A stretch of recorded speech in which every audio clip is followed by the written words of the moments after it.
नमस्कार, जन टीवी देख रहे हैं आप। मैं श्वेता शर्मा आपके साथ। खबरों की शुरुआत से पहले एक नजर डालेंगे अभी की हेडलाइंस पर। नीट विवाद के बीच शिक्षा मंत्रालय का बड़ा फैसला। 18 जून को हुई यूजीसी नेट की परीक्षा रद्द। गड़बड़ी की आशंका, सीबीआई को सौंपी गई जांच। सरकार पर हमलावर विपक्ष। कांग्रेस ने कहा मोदी सरकार पेपर लीक सरकार। सीएम आज भाजपा प्रत्याशियों के नामांकन में होंगे शामिल। मंगलोर से करतार सिंह भड़ाना और बद्रीनाथ में राजेंद्र भंडारी भरेंगे पर्चा। दोपहर बाद धामी जाएंगे पिथौरागढ़। सेना और अधिकारियों के साथ करेंगे बैठक। मंत्री सतपाल महाराज करेंगे नितिन गडकरी से मुलाकात। उत्तराखंड के लिए बड़ी सौगात लेकर आने की कही बात। सड़कों को सुंदर बनाने के लिए सरकार प्रतिबद्ध।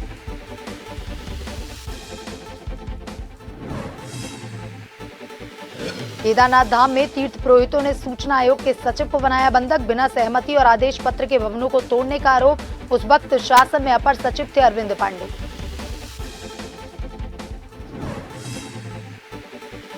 चंपावत में बारिश ने मचाई तबाही। खेत और घरों को पहुंचा भारी नुकसान। मैदान और पर्वतीय इलाकों में मौसम सुहावना। आज भी 10 जिलों में येलो अलर्ट जारी।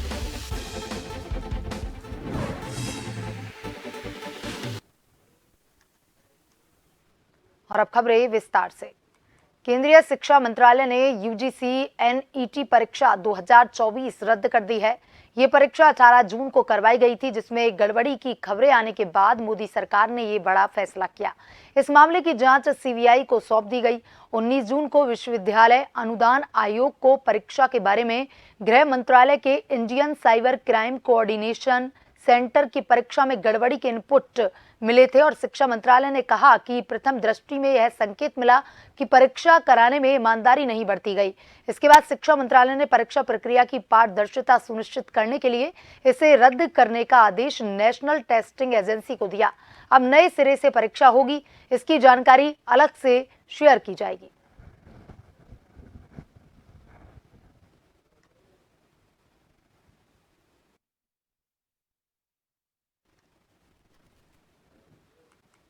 सीएम धामी भाजपा प्रत्याशियों के नामांकन में शामिल होंगे। मंगलोर से प्रत्याशी करतार सिंह भड़ाना के नामांकन में शामिल होंगे और फिर दोपहर 1 बजे गोपेश्वर में बद्रीनाथ में राजेंद्र भंडारी के नामांकन में शामिल होंगे। दोपहर बाद सीएम धामी पिथौरागढ़ के लिए रवाना होंगे और उसके बाद शाम 4 बजे नावी में सेना आईटीबीपी वीआरओ और अधिकारियों के साथ बैठक करेंगे। नावी में स्थानीय ग्रामीणों के साथ बातचीत करेंगे। सरकार की योजनाओं का भी फीडबैक लेंगे। कल सीएम धामी यहां से पार्वती सरोवर जाएंगे। आदि कैलाश के पास पार्वती सरोवर के किनारे योग करेंगे सीएम।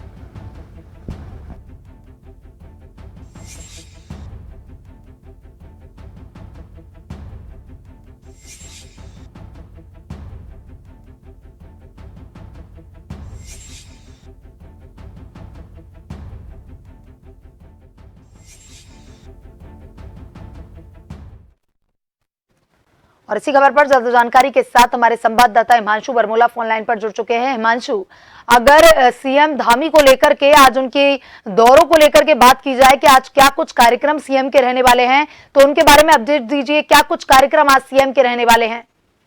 निश्चित रूप से आपको बताना चाहता हूं कि सीएम धामी का जो आज दौरा है वो पिथौरागढ़ और चमोली के अलावा हरिद्वार जिले का दौरा है। अगर वहीं बात करनी जाए, क्योंकि इस वक्त अभी उत्तराखंड में 2 सीटों पर विधानसभा के उपचुनाव होने, तो ऐसे में आज जो भाजपा प्रत्याशी है वो अपना नामांकन करने जा रहे हैं। इसी कड़ी में अगर बात करनी जाए तो सुबह तकरीबन जो है कुछ देर बाद सीएम धामी जो है हरिद्वार पहुंचेंगे और हरिद्वार के मंगलोर विधानसभा उपचुनाव में जो उनके प्रत्याशी करतार सिंह भड़ाना उनके नामांकन में शामिल होंगे और उसके बाद सीधे 1 बजे हरिद्वार से बद्रीनाथ पहुंचकर बद्रीनाथ विधानसभा के तहत जो गोपेश्वर है वहां पर पहुंचेंगे और वहां पर जो उनके भाजपा प्रत्याशी है विधानसभा उपचुनाव में जो मैदान में भाजपा ने जिन्हें उतारा है राजेंद्र भंडारी, उनके नामांकन में शामिल होंगे और इसके बाद सीएम सीधे पिथौरागढ़ के लिए रवाना हो जाएंगे, क्योंकि शाम को 4 बजे मुख्यमंत्री की महत्वपूर्ण बैठक होने वाली है, जिसमें आईटीबीपी बीआरओ और जो जनपद के अधिकारी हैं वो इस बैठक में शिरकत करेंगे।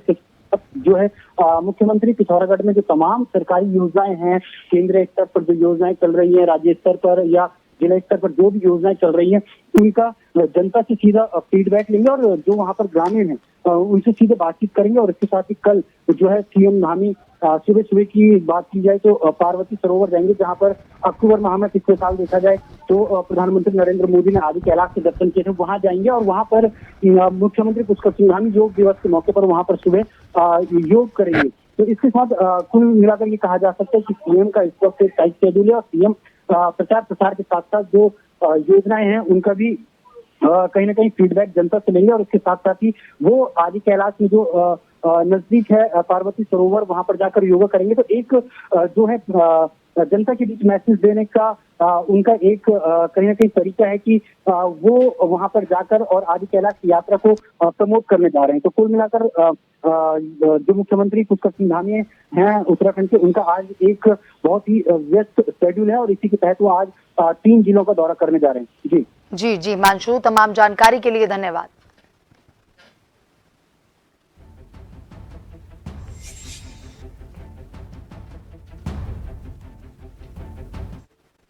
उत्तराखंड अपनी हरी भरी वादियों और नैसर्गिक सुंदरता के लिए विश्व प्रसिद्ध है और वही उत्तराखंड के राजस्व प्राप्ति का एक बहुत बड़ा माध्यम यहाँ के पर्यटन है। वही कैबिनेट मंत्री सतपाल महाराज ने उत्तराखंड में सड़कों का जाल बिछाने के लिए और सड़कों को सुंदर बनाने के लिए अपनी प्रतिबद्धता जाहिर करते हुए कहा कि बहुत जल्द ही मुख्यमंत्री पुष्कर सिंह धामी स्वयं और अजय टम्टा केंद्रीय सड़क परिवहन मंत्री नितिन गडकरी से मुलाकात करने दिल्ली जाएंगे। आगे उन्होंने कहा कि इस मुलाकात के माध्यम से वे उत्तराखंड के लिए बहुत बड़ी सौगात लेकर आने वाले हैं।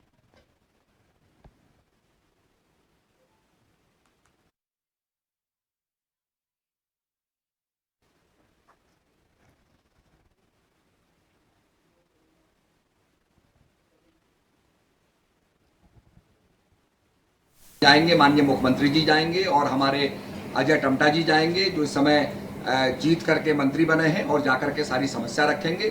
जो मामले सुलझे नहीं हैं उनको सुलझाएंगे और उत्तराखंड के लिए अधिक से अधिक पैसा लाएंगे ताकि यहाँ की सड़कें बन सकें और सीमा के इलाकों को जो वाइब्रेंट विलेज के साथ हम जोड़ रहे हैं उनको हम केंद्र से जोड़ सकें।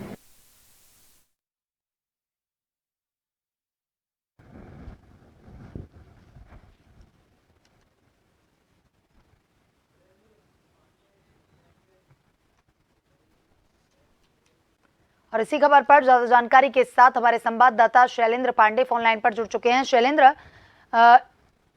सतपाल महाराज ने ये बात कही है कि वो और सीएम धामी और साथ में अजय टम्टा जो हैं वो नितिन गडकरी से मुलाकात करेंगे और उत्तराखंड के लिए कुछ बड़ी सौगात की बात भी उन्होंने यहाँ कही। तो क्या कुछ अपडेट है इस पूरी बात के पीछे, क्या कुछ वो सौगात हो सकती है जिसकी बात वो कह रहे हैं? श्वेता, हम आपको बता दें कि सतपाल महाराज ने बात की और एक समीक्षा बैठक की। उसके बाद उन्होंने कहा कि वो नितिन गडकरी से मिलेंगे। साथ में अभी जो नए सड़क एवं परिवहन राज्य मंत्री बने हैं अजय टम्टा जो अल्मोड़ा के सांसद हैं और साथ में सीएम भी रहेंगे। तो उत्तराखंड में अगर बात की जाए तो भारतमाला प्रोजेक्ट चल रहा है, दिल्ली देहरादून हाईवे का काम चल रहा है, जिससे देहरादून और दिल्ली का जो जाने आने का समय है वो बहुत घट जाएगा। करीब 2.5 घंटे में लोग दिल्ली से देहरादून आ सकते हैं और जा सकते हैं। इसके साथ ही बॉर्डर एरिया में बहुत सारे ऐसे रोड हैं जिन पर काम चल रहा है। तो सतपाल महाराज की सरकार से मांग है कि वो सारे जो बॉर्डर एरिया रोड हैं ये सारे जोड़े जाए। भारतमाला प्रोजेक्ट पर जो काम चल रहा है इसमें तेजी है और सारे जो पहाड़ के बहुत सारे गांव हैं जो आज भी सड़क वहां पर नहीं है, तो ऐसे बहुत सारे प्रोजेक्ट हैं जिसको लेकर के सतपाल महाराज नितिन गडकरी से मिलेंगे। शैलेंद्र, उन्होंने बात कहा है कि वो जल्द ही मिलेंगे, तो कोई तारीख निश्चित है कि किस तारीख को वो नितिन गडकरी से मिलने वाले हैं, क्योंकि उपचुनाव भी वहां पर 2 सीटों पर होने वाले हैं? बिल्कुल श्वेता, यहाँ पर उपचुनाव भी है। उन्होंने तारीख तो नहीं बताई है लेकिन कहा कि बहुत जल्द ही उत्तराखंड को सापेक्ष में वो नितिन गडकरी से मिलेंगे। और उन्होंने एक बात कही कि वहां से बहुत बड़ी सौगात उनसे उनको मिलने की उम्मीद है और उसकी वो मांग रखेंगे। साथ ही अगर बात करें तो अजय टम्टा जो है अभी सड़क एवं परिवहन राज्य मंत्री है, इससे भी उत्तराखंड वासियों को और सतपाल महाराज सहित मुख्यमंत्री को बहुत सारे उम्मीद है कि इनके कारण उत्तराखंड को बहुत सारी सौगातें मिलेंगी। जी जी शैलेंद्र, तमाम जानकारी के लिए धन्यवाद।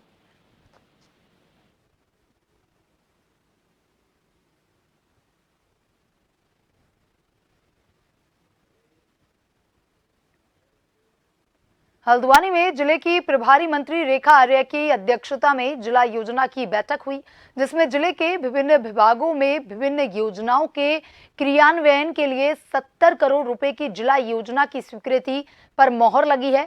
इस दौरान जिला योजना की बैठक में जिले के सभी विधायक मौजूद रहे। बैठक में प्रभारी मंत्री के सामने हल्द्वानी के वेस अस्पताल में पानी की कमी से डायलिसिस के मरीजों को परेशानी का मामला भी उठा, जिसका संज्ञान लेते हुए प्रभारी मंत्री ने अधिकारियों को इस तरह के गंभीर मामलों के तत्काल निस्तारण करने के निर्देश दिए। साथ ही चेतावनी भी दी कि इस तरह की शिकायत उन तक ना पहुंचे।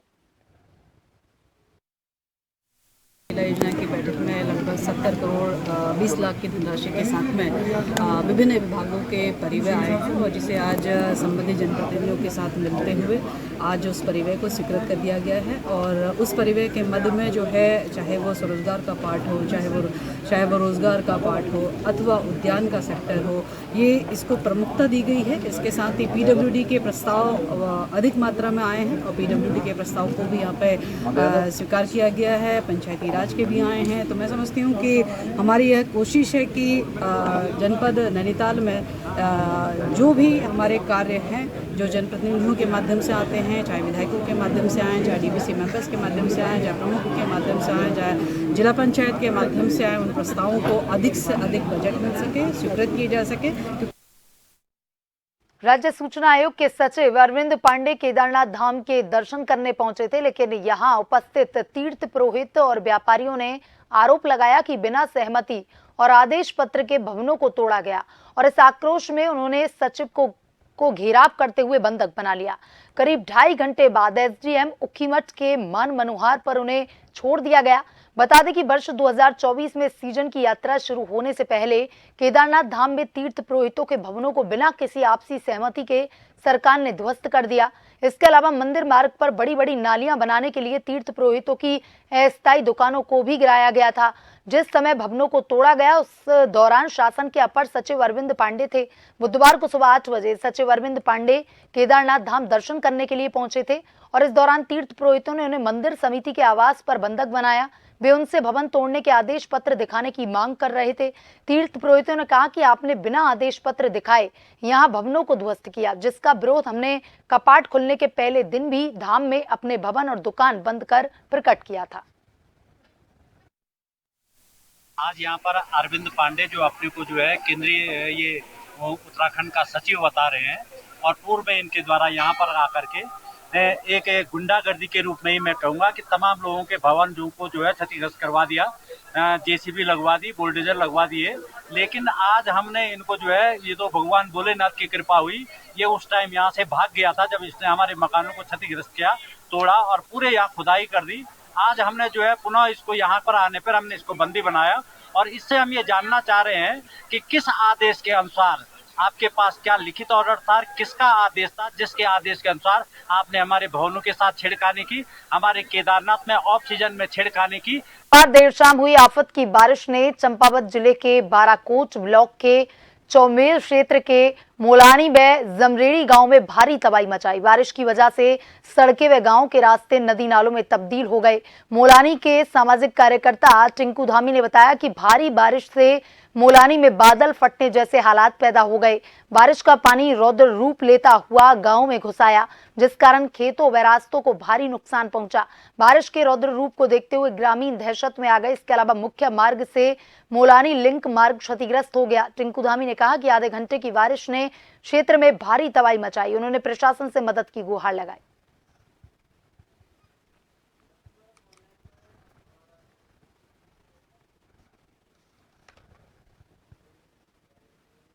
और इसी खबर पर ज्यादा जानकारी के साथ हमारे संवाददाता लक्ष्मण फोन लाइन पर जुड़ चुके हैं। लक्ष्मण, कुछ ही देर की बारिश यहां पर आफत बनकर बरसी, खेत और खलिहानों और यहां तक कि सड़कों को भी यहां भारी नुकसान हुआ।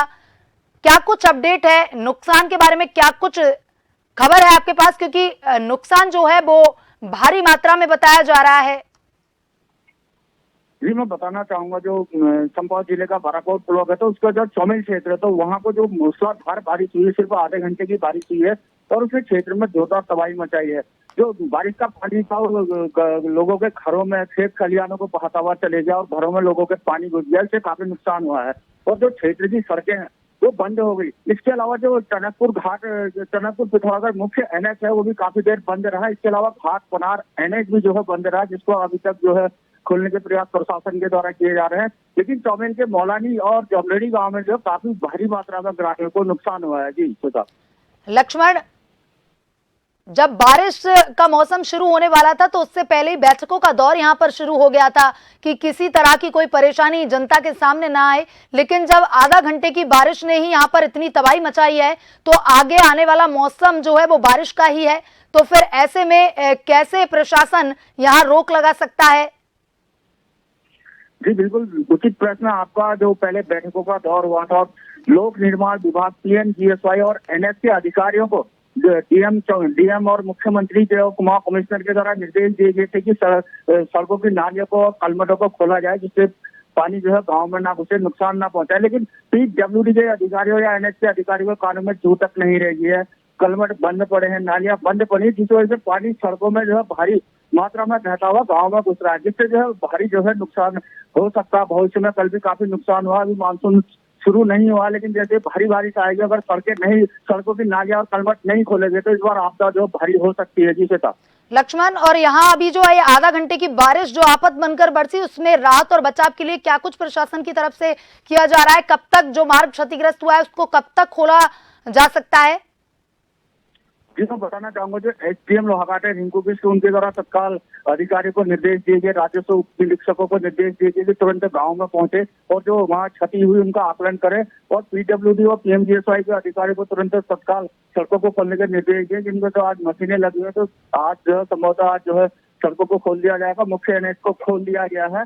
फिलहाल जो आज राजस्व उप निरीक्षक गाँव में जाकर जो है क्षति का आकलन लेंगे और एडीएम को, डीएम को अपनी रिपोर्ट सौंपेंगे। वहीं सड़क बंद होने से कल देर रात जो 40 से अधिक 14 यात्री भी जो है मार्ग में फंस गए थे, जिन्हें आज सुबह सड़क खोलकर निकाल लिया गया है।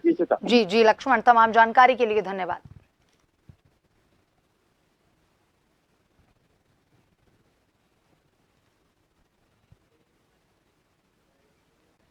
पिथौरागढ़ पहुंचे उत्तराखंड बाल अधिकार संरक्षण आयोग अध्यक्ष डॉक्टर गीता खन्ना की अध्यक्षता में बाल तस्करी 2.0 अभियान की बैठक जिला सभागार में संपन्न हुई। बैठक में उत्तराखंड बाल संरक्षण आयोग के द्वारा बाल तस्करी से आजादी विषय में एक कार्यशाला का आयोजन किया गया, जिसमें मुख्य विषय ह्यूमन ट्रैफिकिंग पर चर्चा की गई। आयोग की अध्यक्ष डॉक्टर गीता खन्ना द्वारा बाल कल्याण समिति के कार्यों की विस्तार से जानकारी दी। बच्चों को पोषण दिए जाने पर विशेष ध्यान दिए जाने के साथ ही बालिका लिंग अनुपात पर विशेष ध्यान देने के भी निर्देश दिए गए।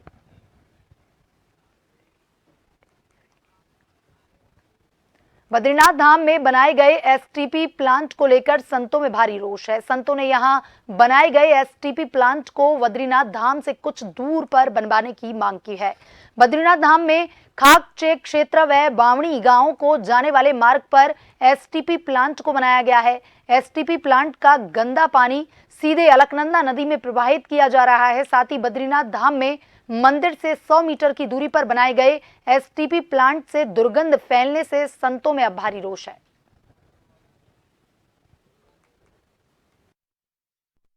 गंदगी की बात है, सफाई की बात है।